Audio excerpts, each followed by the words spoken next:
Broadcasting live from the Business RadioX studios in Atlanta, Georgia, it's time for Coach the Coach Radio.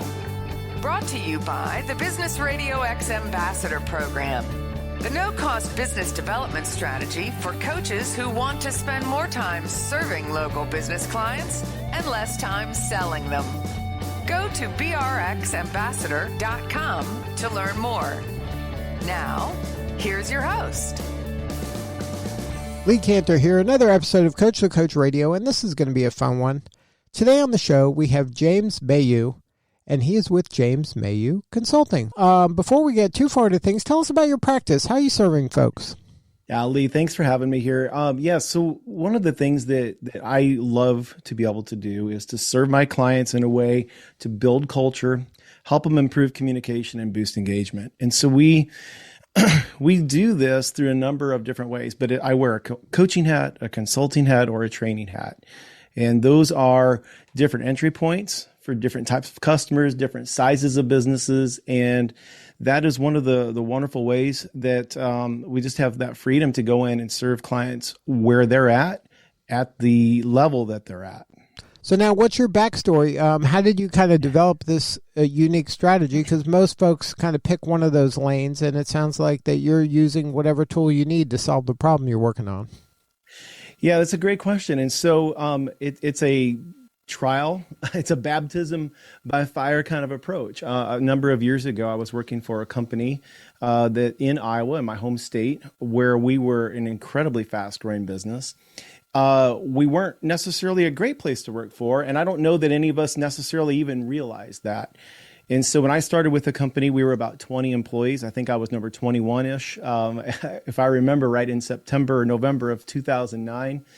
And then we were always very, very fast growing. And so we learned that we knew how to make money. We learned that we knew how to grow.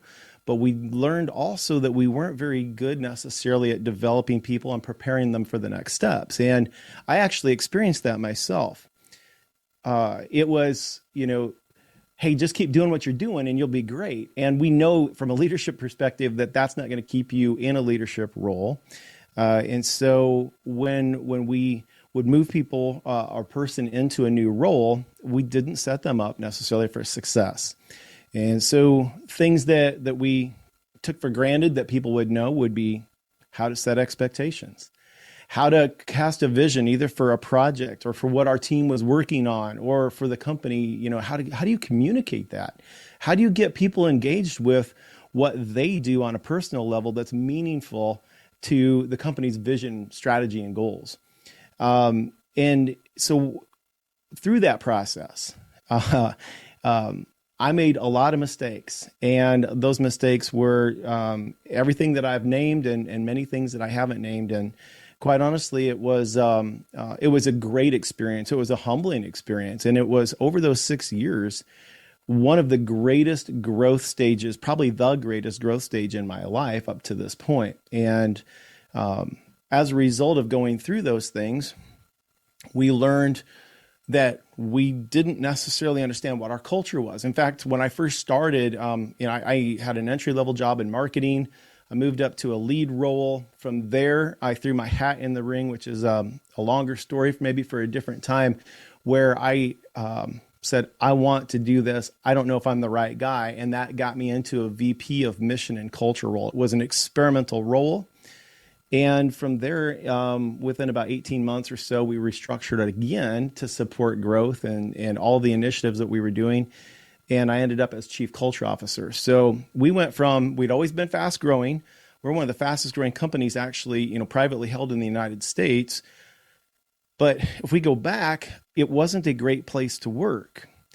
And there was a number of factors that went into that. And when I took that VP role, we started to take an immersion into what our values were. What is our culture? What is culture? And we were always about performance, but we weren't necessarily, like I said, great at prepping people and developing people. And that's where we took it. Now, what was happening internally? Because to even have the self-awareness and introspection required to make that change, or even see the need for the change? Were there symptoms that were like, hey, you know what? I'm not kind of really loving our culture here, and maybe there wasn't a lot of thought into culture, but to me, culture and branding are two things where they're happening whether you're putting an effort to do them well or not.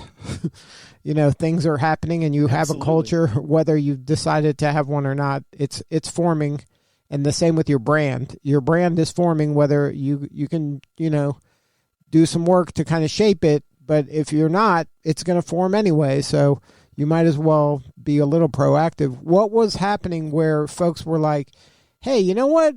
Why don't we try to fix the culture part of our organization? Like, were there symptoms? Were there kind of telltale signs that maybe it looks good maybe in some ways, but we're really, heading into some danger if we don't really get down and dirty when it comes to culture? Yeah, this is such a great question. And, symptoms. Let me just start there for a second. You're so right in the way that you said, if you're not paying attention to it, it still exists. And we actually had a really great marketing team. We had a great branding team. But we didn't understand the connection from like the internal impact, the employee experience, and how that would impact the customer experience. And so again, let me put this in a performance-based area, because that's what I'm talking about when I'm talking about culture. Is in our sales team, we were a very transactional type of business. It was based in e-commerce, but we were selling some commodities. We were in a space where e-com was still kind of emerging. So we just were in the right place at the right time. But we were measuring and giving feedback to people on the sales team that was about volume, and it was about transactions and the quantities. And so we were great at measuring metrics, but I think at times we were measuring the wrong metrics. The reason I bring that up is because that began to reveal why there were stresses that were happening on the team. So we had a company vision that was kind of going in one direction, but what we're having internally was people not intentionally fighting against that, but not understanding what we were trying to achieve. So here's some of the things that we would see. People get frustrated. You go to lunch. We were in a rural area in Iowa, so we were right off the interstate, which is a great location, but the little town that was near us, there was a convenience store, and outside of that, there really wasn't. There was a bar. And so to go and get lunch was a time when people would complain. You can just imagine some of those conversations that were happening in the car. You drive 10 minutes to go grab a lunch with somebody, and there's 3 or 4 people in the car, and that's when conversations start to emerge, all right? And that's the toxic behavior that we would see happen at times. You would also see people that were saying one thing and doing another. There was hidden agendas. There was all sorts of things that we all, if we've had enough work experience or leadership experience, that make you go, yeah, this isn't right. And for me personally, I was in a really low spot at one point, putting a resume out, and this is before taking that VP role. And coming back home or to the office, I mean, we had a pretty nice facility actually. And coming back with that, I was sitting in the backseat of a car with 2 other people. And it dawned on me as we're driving down the lane to go back after lunch that I am not helping myself. I'm not helping my team. I'm not helping the company, the owners. I am contributing to the negativity. I am that person. And I decided right then and there I wasn't going to be. It was an epiphany moment, the flipping of the switch, if you will. And I just, I stopped going to lunch with certain people. And we remained good working relationships, good work friendships, but I had to sever some of those ties because it wasn't helpful. And so I guess one of those results is as we did our core values and we began to really define them and communicate them, there was a pruning that began to happen. Some of it was people just checked out and said, I don't want to do this anymore. And they went to, different opportunities. On sometimes we helped them understand this is the wrong place for them, and they were let go. And that was one of the biggest revelations when we revealed our core values. I revealed them to the owner, My team had been working on it. We as a leadership team had been working on it. We extended that into the management team. We had pulled a lot of people. And we were about 50 employees at the time. So we had grown fast. But I remember very distinctly the owner saying, as he kind of stood with his hand on his chin, we're going to lose people over these. And that was a very revealing moment for me. And I think I understood it, but when he spoke those words and it was kind of coming to me, it was very obvious. And then those things happened. Now, when you're now helping your clients currently and having gone through that and having the scar tissue of that and seeing the impact that when a leader does step up and say, you know what, we're building something amazing, and on some levels we're just killing it, and if an outsider looking in would see, if I can show them this part of our business, they'd think that, we hung the moon. But if I show them this other part, it would be kind of, I don't want to say embarrassing, but I wouldn't be as proud. That belief in the culture over kind of the numbers and really focusing on metrics that matter, not just metrics that you can count and that are obvious and maybe easy, but maybe working on these other metrics that are at the heart or the mission or the true values of the company, that true north. That takes courage, and that takes true leadership. And what are some of the ways that you help your current clients understand the difference? Well, this is a great question, and I'll take it back for a second, because one of the advantages, and I think one of the biggest learning opportunities with this, was that the CEO of the company that we did this with was the driver behind it. He was fully committed. In fact, he was the one leading discussions leading up to this, driving this new position forward. And it was when he said, I want this to be a leadership role, that it really made me perk up. At that time, I had never volunteered for that. So now when I'm working with my clients, whether they're a smaller business or a medium-sized business, we're talking about developing or shifting culture and harnessing it. What we're talking about is it can start anywhere in the company, but one requirement is that we have to have senior level buy-in, and senior levels all the way to the CEO or president, whatever your structure is, has to be behind it, because if they're not, it's not going to stick, and other priorities will take over that priority. And so going through that, the scar tissue, and remembering those things that we had to go through has made it so much more valuable, because it's not theory that I read in a textbook. It was life experience that I went through. And that life experience gives you so much more, perspective and depth, because when there's tears involved, when there's shouting involved at times, when there's somebody that you've recruited to come to the company and they're being let go, I mean, it becomes very, very real. And so what we're working to now is to make sure that I'm setting up that scenario, that situation well with the people that I'm serving, to say, listen, you need to understand, if you're truly committed and serious to this, about this, this is what you should be expecting. This is probably going to happen. And I want you to understand, it's maybe going to be a little painful in the short term, but from the long term, it's a massive benefit. It's going to help you accelerate, and it's going to help you go further and faster than you would if we don't do this. But being able to set that up and be very real and honest to say, this is a potential outcome. Here's how we're going to do it, and be prepared for that. And that's why I like working with people who have that kind of experience, that kind of skin in the game, because your examples aren't some hypothetical case study that you read about. Not at all. You've seen the tears, you've heard the shouting, you've kind of lived through this. So you understand viscerally what could happen and what may happen. And that means you can communicate that with somebody to say, look, you can read a case study of how to do something and then theoretically understand what may happen. I'm telling you, I saw with my eyes what happens. it's a different level of belief, I think, that you can convey and share. And because of that, I think it becomes that much more powerful.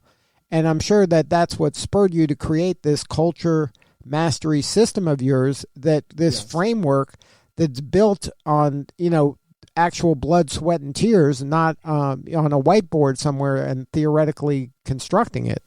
Absolutely. So the culture mastery system got its start in the company that we talked about. That's the origin for it. And it's taken on multiple iterations since then, or phases. How I don't really track it, but I would say it's like fourth or fifth iteration now. And each time we get smarter about how to do it, we find new ways to do it. And not only are we getting more efficient, but we're getting like better, more powerful results. I'm not a cookie cutter playbook kind of guy. We just don't pull it out. Here's what we did with company A and automatically just try to apply company A to company B. What we do is we have a system that has a framework. And so I love the concept of a system or framework that says, here's what we're trying to do. Here's what we should expect to happen. These are some of the goals and milestones we'll know along the way, but this is going to be tailored to you. It's based on where you're at, what your competitive advantage is, how you've gotten this far, what your aspirational values are. All of these elements need to come out. And the beautiful thing, and this is the part that it's hard to understand until you go through it. We just did this with a local nonprofit. And the revelation for them was what I'm going to tell you. And I tried to paint that picture ahead of time, which is this is going to be transformational for people, because the entire time that we're doing it, we're starting conversations that need to happen that don't happen on their own. We don't make time for them. And as a result, it's going to create little pockets of coaching opportunities and mentoring. And somebody's going to say, I don't get it. I don't like it. And we're going to have to bring it back, and we're going to need to show them what we're actually trying to do to pull them back in. That happened time and time again with this nonprofit that I did it with recently. Now, go ahead. It was just a really, really powerful exercise for them to be part of. Right. And that's where I think that by using all of the tools in your toolkit, the coaching, the training, the consulting, you can really accelerate the learning and the transformation. Absolutely. Yeah. It is. I mean, that's a great point that you make, because sometimes we enter into this where maybe I come in to do a training on feedback, and I have a program called Feedback Mastery, how to receive it, how to give it. And it can be a 1 hour keynote through a day-long training. But inevitably, what's going to happen then is somebody's going to say, okay, I've got some new leaders, or I have a seasoned leader, we'll say an experienced leader that's struggling mightily in this area. How do we help them? And so I can either work with them directly, that person, or I can work with the team to help them get there. And that's just the advantage of being able to do that. Each one has its own little nuance to it. Now, do you have a sweet spot in terms of an ideal client? Is there a certain group that this really resonates with, or this is the right kind of solution that they need? Yeah, so if we're talking about the culture mastery system, I have learned to stay in my lane, and my lane is small to medium-sized businesses. So I just kind of qualify it as like in that 4 million to 40 million range in revenue. When we get above a certain number of employees, when we get into, say, the 200 count and above, I don't have the experience working there. I don't know that I'm the right person to help them initiate culture change at that level. I can coach and train there. I can offer some consulting there. But the culture mastery is really great with a smaller to medium-sized business, because first of all, there's not as much red tape. There's not as much bureaucracy involved. And I don't really work well in that kind of environment, because I'm a little bit faster paced. We want to see the change.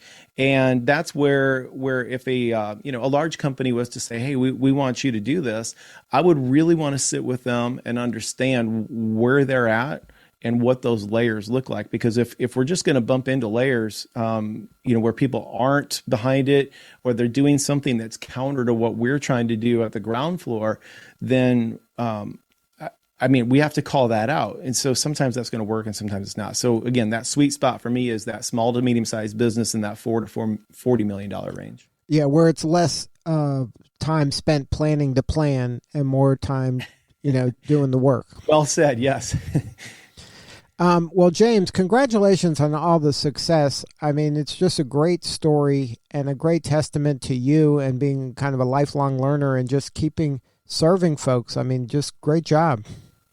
Well, thank you. And this is, listen, I just try to live by essentially 4 personal values: that we need to lead with confidence that's covered by humility, and we need to lead with courage that's covered by empathy. And if we can do those 4 things well, we're serving others pretty well. Now, if somebody wants to learn more, have a more substantive conversation with you or somebody on your team, what's the website? The website's jamesmayhew.com. I'm very active on LinkedIn at James R. Mayhew. And then if somebody wants to contact, I love to use the phone. I'm a little old school that way. So I'm just going to give you my number here. It's 319-929-2604. That's going to go directly to me. So there's not going to be somebody that you have to go through. I may not be able to take your calls. I may be working on some, a project with someone, but those are the 3 best ways to contact me. And that website is James Mayhew, JamesMayhew.com. James, thank you again for sharing your story. You're doing important work and we appreciate you. Thank you so much. This has been great. I appreciate the opportunity to share it. All right, this is Lee Cantor. We'll see you all next time on Coach the Coach Radio.